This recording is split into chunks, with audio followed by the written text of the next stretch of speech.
When I was a kid, there were three things that I would have wanted to be in life. And I know this is a little private, this is more than I usually share in my videos, but I don't know, it just felt right this way. Three things. I would have wanted to be a trapeze artist in a circus, or a Catholic priest, or a goblin working in a factory that builds gigantic robots that can be used to destroy the world. Now, the way life goes, you kind of predicted, in the end, it didn't become any of the above, but now there is a game that allows me to reach one of those objectives vicariously, and the way I can do that is by playing Goblins Inc., which is not about circuses or the Catholic Church. It is about a factory where there are these goblins that are building enormous robots, and then they are sending those robots against robots of the opposing player or opposing team. This seems to be a particularly wasteful way in which the factory chooses the next boss. To see how good you are, you use the resources of the factory to build robots, to destroy other resources of the factory. Nobody ever said the goblins have to be particularly rational. Actually, that's probably part of their charm. This is a game that is highly thematic, incredibly thematic. It looks very good. The components are just beautiful, very charming. Mechanically, it is a little messy, but in a way that also works with the theme, I believe. Anyways, let me show you how the game plays. The game is ideally played by 4 players. It can also be effectively played by 2. 3 is possible, but it becomes a little different. There are procedures, special procedures that you need to use to resolve that. 2 or 4 to me is the best. If you have 2 players, each player will use a board to build his giant robot of utter destruction. If you're playing with 4 players, then you have 2 teams with 2 groups of goblins per board, per robot, and each group of goblins represents a player.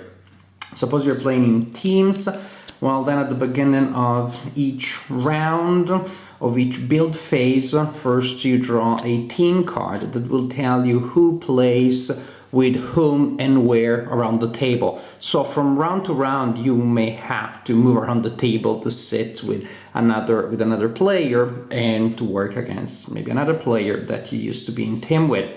So sometimes a certain player will be your friend, sometimes your enemy, but even when a friend is not entirely a friend in this game, because even when players are working in the same team, they still count as individual players, they score individually, so you still have to keep your own objectives and goals in mind.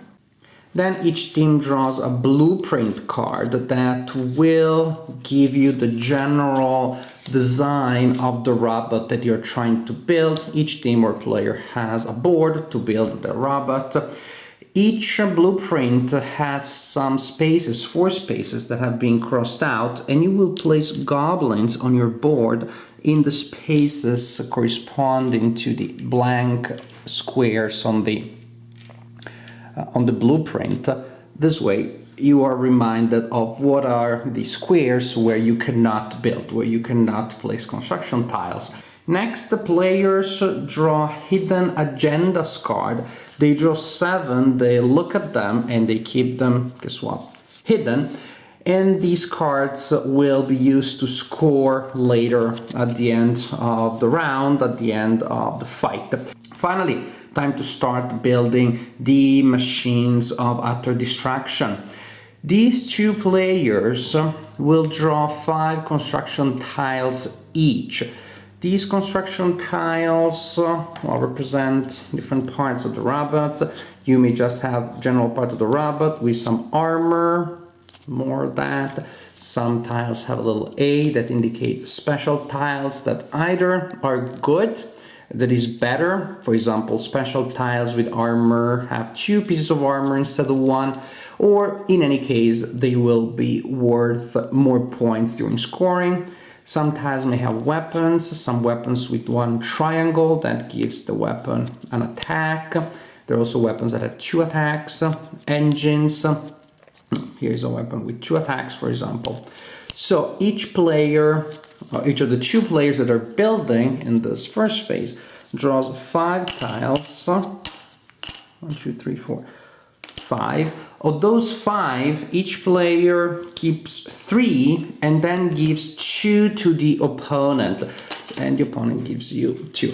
So after the exchange of tiles, each player that is building still has 5 tiles.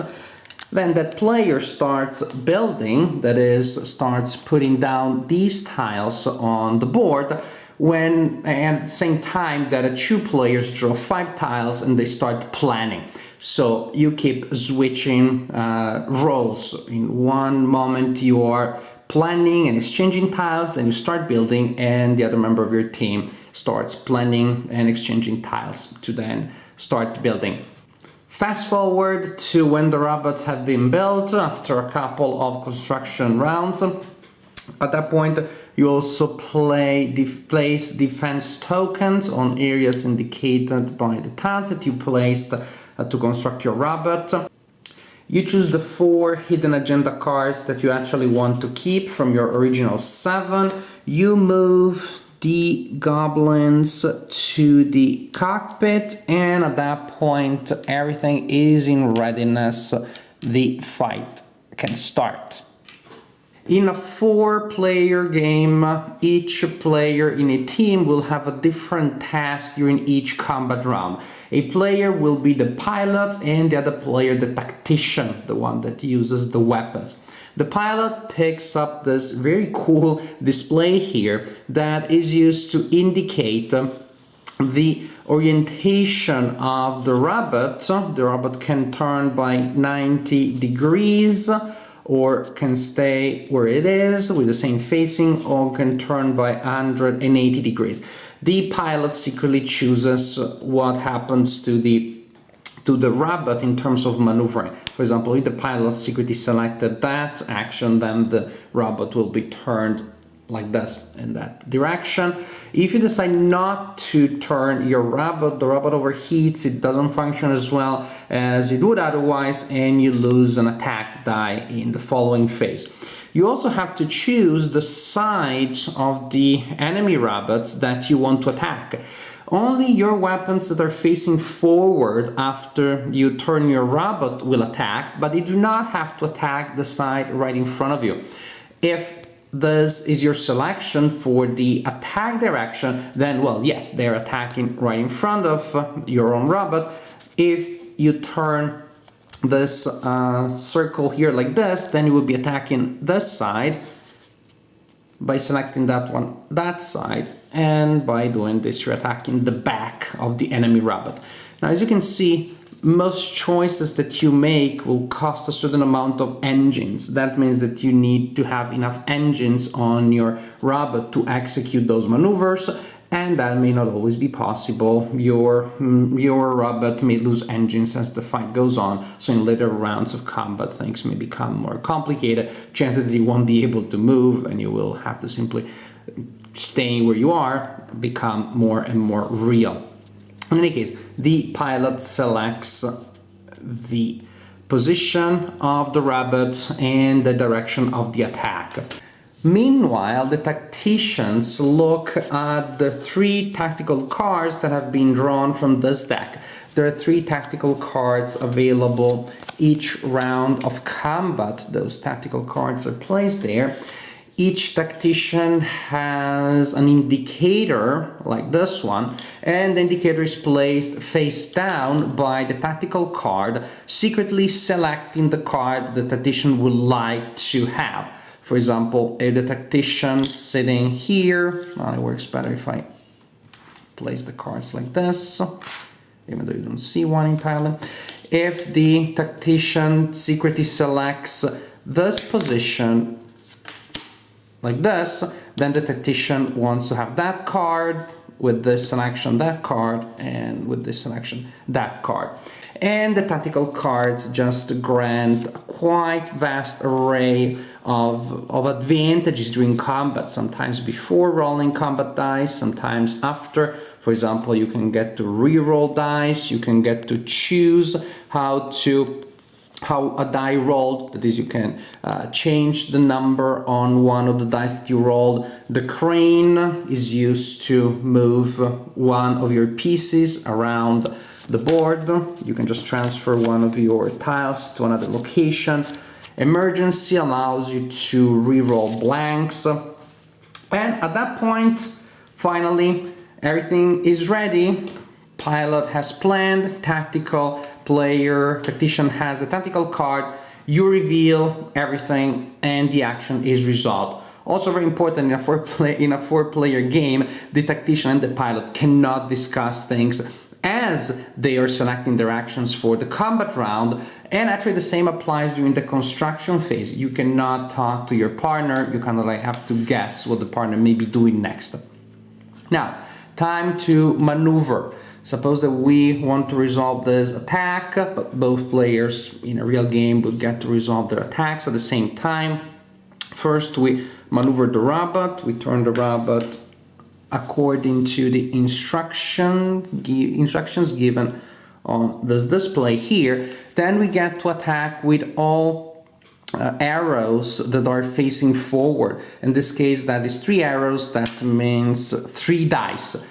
Then we can use the tactical display face down as a reminder of the side that we are attacking on the robot of the opponent. At this point, you roll the dice. You may apply effects. For example, you may manage to re-roll dice thanks to tactical cards. As you can see, the edges of the boards of the robot have numbers from 1 to 5. These d6s go from 1 to 5 and they have a blank side. Very simple. Each die that you roll will inflict a hit against the row that is indicated by the die, and you get to choose the order in which the hits are applied. In some cases that matters, in other cases it doesn't really. So for example, this being the situation, there will be a hit against the row 1 and 2 against row 5. Each hit will simply remove a tile, the first tile it encounters, unless it encounters a defensive tile, and in that case the defensive tile is removed instead of the tile itself. In this case, that one destroys this weapon here. Then we have a 5 that destroys that weapon, and a 5 that destroys that weapon. It may also be that after you have applied your destruction, there will be tiles of the enemy robot that will not be attached to anything. Suppose that we had 2 hits from that direction, and this row here, this tile was removed. Now these 2 pieces of that robot are not attached to anything anymore, they fall off. And you need to keep track of all of the pieces that you destroyed from the enemy robot. Also, it may be that you inflict enough damage in the central areas of the enemy robot that you start hitting the cockpit, and for each hit against the cockpit you remove a goblin of the enemy, a goblin that is in the cockpit. The game continues like this in 4 rounds of combat, switching side between the pilot and the tactician. 4 rounds actually is the maximum. The fight may end earlier than that if you have eliminated all of the weapons on the robot of the opponent, and then you win the fight, or if you eliminate all of the goblins in the robot of the opponent, then you also are the winner. The winner's side scores points just for being the winner of the fight. Then the players individually score their hidden agenda tiles, and the symbol on the card simply tells you what happens there. For example, this player will score 2 points for each defensive tile that still is on his robot at the end of combat. These cards here with the magnet are defensive cards. They score points for the stuff that you managed to preserve on your robot. These are the cards here, these brown cards with a nail here are attack card. They score points for each thing that you destroy on the robot of the opponent. For example, the player of this card will score 2 points for each engine of the opponent that is destroyed. You score points, everybody scores points at this time, and then you simply reset the board and you start with another building phase followed by another combat phase. The game can continue 2 or 3 combat phases. At the end of the game, depending on the number of combat phases that you're playing, the player with the highest score is the winner. Do I like this game? Yes, I do. I had a lot of fun playing it. Would I recommend it? Not to everybody. I don't think this is everybody's cup of tea. The game to me is really fun because it is so thematic and the theme is so entertaining. There is this subtle or not so subtle atmosphere of madness going on, of all these crazy goblins doing their crazy goblin stuff. These machines, they look really funny as they take shape, and you can see how strong or weak they can be, but in any case they just look funny. The art is funny. It is just entertaining seeing the story as it develops, from the construction to the duels that sometimes are very intense and last many rounds, and sometimes you see that the robot of the opponent or your own wasn't built particularly well, not even by Goblin standards, and it just falls off very quickly during the fight. All of those things about the theme are fun. Gameplay, and this is where somebody may not like this game so much, has a huge luck component, especially in the 4-player game, which probably in a way is the way the game was mainly intended to be played. But in that version of the game, you really have little control on what happens, or at least you always have to deal with a large amount of randomness. You do not control the tiles that you draw, you do not control the ones that you receive from the opponent, you do not control the ones that the other member of your team is placing down. As you are fighting again, you only control certain functions of your robot. There are just many important decisions that will not be in your control during the game. At the same time, this is not a heavy game, but it is not a filler. It is still a game that actually, and surprisingly maybe, does encourage and rewards strategy. The tide of randomness being something that everybody's subjected to, that in a way is an equalizer. And the players that manage to swim against that current and to figure out a strategy to take advantage of that randomness, of course, are the ones that will still emerge as the winners. Why so? Well, because actually, especially as you play the game more than once, you start seeing that there are ways in which you can take advantage of randomness. You have 7 hidden agendas cards at the beginning, and maybe you have a certain plan in mind, things that you would like to achieve, and then you see that certain things simply will not be possible because of the way the robot is being built. Then you can choose other cards. You kind of like had to finagle your way around those obstacles that may emerge, and you may see possibilities you hadn't seen at the beginning. Maybe you will try to score with a certain defensive card, whereas you were concentrating your efforts towards scoring with 2 offensive cards. There are ways in which you can manipulate this. Also, for example, if you have an offensive card that you want to score, there are certain tiles that you will want to give to the opponent so that then you can target them later. You can see what the opponent is building and trying also to get in the way of that. If there are some joints that seem to be particularly weak, maybe that round you will keep not exactly the tiles that you want, but at least you will be given to the opponent some tiles that may force those joints to be even weaker. In any case, you can deny certain advantages to the opponent, but it takes some time before you can start really seeing and really feeling these things. So in conclusion, this game is not a game that maybe is very subtle, is not a game that it's for everybody, it's not a dry, elegant way. It is the contrary, it's a wet and unelegant design, just like goblins are. I don't know that they're that wet, I don't think they shower too much. Point is that this game is a little messy. It has a lot of irony, of comedy in it. If you enter in that almost role-playing game, if you play a little bit from the goblin mentality, and you enjoy the madness of the situation, while at the same time being able to retain some strategy, then I think that this is a design that you can enjoy a lot. Again, not everybody will enjoy it, but personally I did.